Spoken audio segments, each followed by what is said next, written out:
Trilok sir, ಇದೆಲ್ಲ sir ನೀವು ಕಾಂತಾರ 1ಕ್ಕೂ ಅದೇ ಬರ್ದಿರಾ, 2ಕ್ಕೂ ಅದೇ ಬರ್ದಿರಲ್ಲ, ಯಾಕೆ?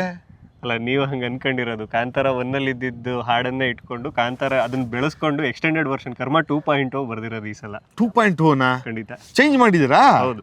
ಏನು ಸರ್ ಚೇಂಜ್ ಮಾಡಿರೋದು ಕೇಳಿಸಿ, ನಮಗೆ ಗೊತ್ತಾಗಲಿಲ್ಲ. ಸಿನಿಮಾ ಕತೆ ನೋಡ್ತಿದ್ವಲ್ಲ, ನಮ್ಗೆ ಗೊತ್ತಾಗಿಲ್ಲ. ಹೇಳ್ತೀನಿ.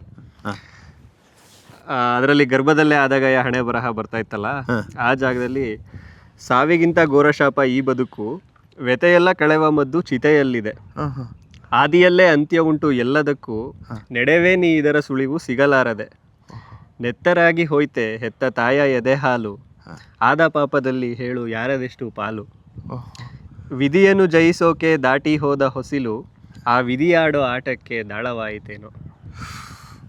ಓಹೋ ಸರ್, ಒಂದೇ ಟೂನ್ ಅಲ್ವಾ, ನಮ್ಗೆ ಗೊತ್ತಾಗ್ಲಿಲ್ಲ. ಇಲ್ಲ, ಏನು ಗುರು, ಆ ಹಾಡು ಮತ್ತೆ ಬರೆಯೋಕ್ಕಾಗಿಲ್ಲ ಇರಬೇಕು, ಹಂಗೆ ಇಟ್ಬಿಟ್ಟಿದ್ದಾರೆ.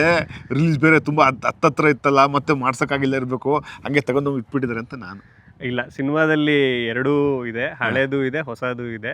ತುಂಬಾ ಚೇಂಜಸ್ ಮಾಡಿದೀವಿ ಎಲ್ಲದನ್ನು. ಲವ್ಲಿ ಸರ್, ಸಕ್ಕದಾಗಿ ಬರ್ದಿರ. ಹಂಗಾರೆ ಖುಷಿ ಆಯ್ತು. Thank you so much. ನಾವು ಸಿನಿಮಾದ ಒಳಗೆ ಹೋಗ್ಬಿಟ್ಟಿದ್ವಲ್ಲ, ಲೈನ್ ಒಳಗೆ ಇವಾಗ ಹೋಗ್ತಾ ಇದ್ದೀವಿ. ಇನ್ನೊಂದ್ಸಲಿ ನೋಡಿ, ಇನ್ನೊಂದ್ಸಲಿ ಕೇಳಿಸ್ಕೊಳ್ಳಿ. ಜನ ನೋಡ್ತಾ ಇದ್ದಾರೆ, ಇನ್ನೊಂದ್ಸಲ ನೋಡ್ತಾನೆ ಇದ್ದಾರೆ. ಥ್ಯಾಂಕ್ ಯು, ಒಳ್ಳೇದಾಗಲಿ. Thank you.